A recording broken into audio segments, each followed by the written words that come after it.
So, since there is nothing outside of Source, Source has nothing to fear. Fear is a human adaptation to duality. We're afraid of getting eaten by a bear. We're afraid of falling off of a cliff. We're afraid of being too vulnerable with the wrong person and being used. But with authenticity, just being authentic, vulnerability just happens. And you don't really care what people might be thinking behind your back. It wouldn't matter. As long as you are being authentic and vulnerable at all moments in your life, Source realizes that. And it's not even a realization, it's just a knowing of where you're at spiritually. And that's how the gifts come. Now, being vulnerable and being authentic go beyond the outside world. It's all internal. Everything happens from within.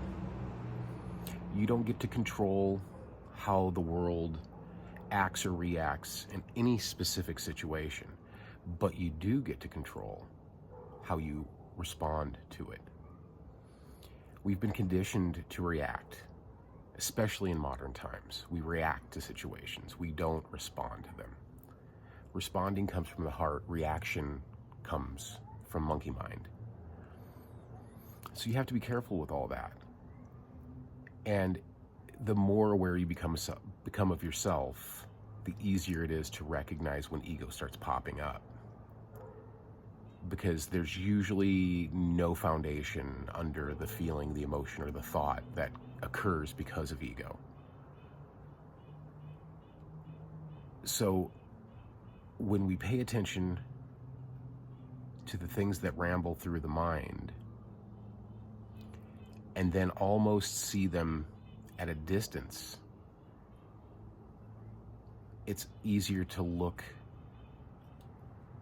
at those things in a very non-committal way. So everything here is created in a dualistic way, and it's to divide all of us, and it's to divide us from ourselves. It has to be this way or that way. It has to be black or white. There are no black and whites in life. It's all shades of gray. It's the yin-yang symbol, constantly revolving. There is good and evil and good, good and evil, and it's one of the reasons you do the shadow work, and you try to find why you do certain things, and it usually comes from childhood traumas, adolescent traumas, traumas that occur in your 20s, 30s, and 40s. There is no age limit or age requirement when it comes to traumatic events. It's all how you deal with it. It can sink your ship. It can put you into a state of downward spiral where you don't see the way out. But there's always the way out. Authenticity, vulnerability, and awareness. Those things. Awareness of all of those things. So be vulnerable with yourself. You know, what you did 20 years ago that you're still hanging on to because you did this thing is just punishing the pain body. And there's no reason to do that. Like, I think most of our ailments come from thought processes.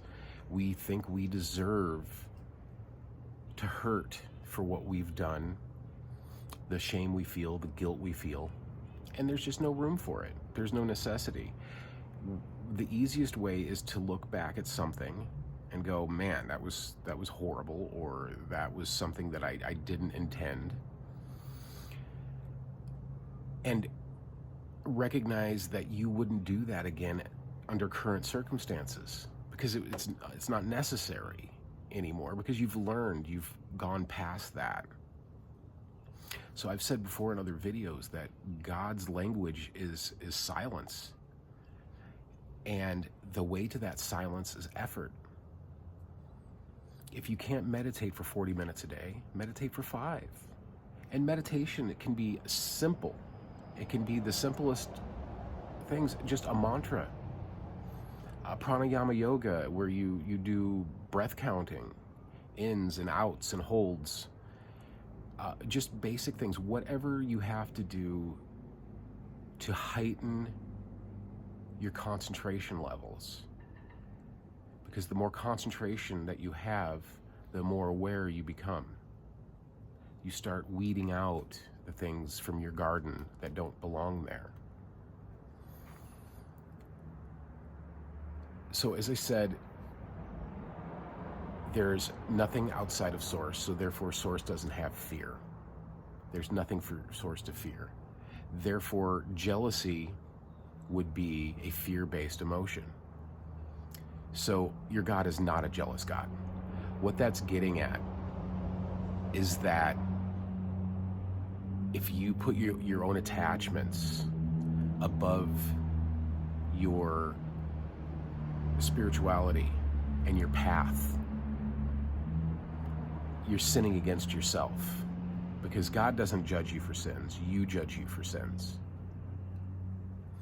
And asking for forgiveness is great if you do it in the right way, because you have to forgive yourself. You have to look at those things and go, oh man, I didn't intend that. Because intention is a big part of the spiritual path and the spiritual journey. What you intend, and I know that's a slippery subject, because, you know, the road to hell is paved in good intentions. Those cliche analogies actually have some pertinence. But it is about intention.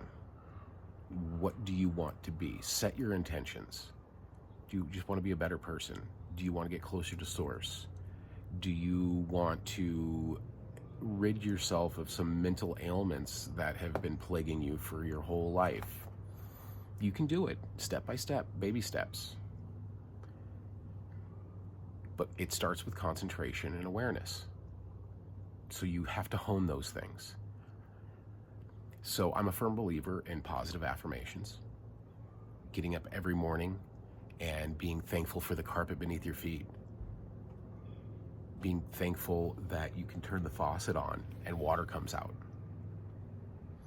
Being thankful that you have what health you have.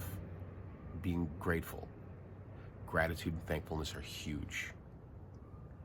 And as that happens, as you go along with the gratitude and the thankfulness, it gets easier to concentrate, because you're not as worried about what you feel shameful for, or what you feel as the monkey on your back.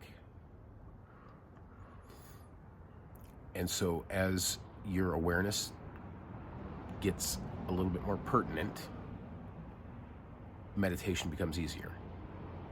And then you can, you don't have to set in traditional poses and everything. I mean, you can, if it makes you feel better about it, and if you have a belief system that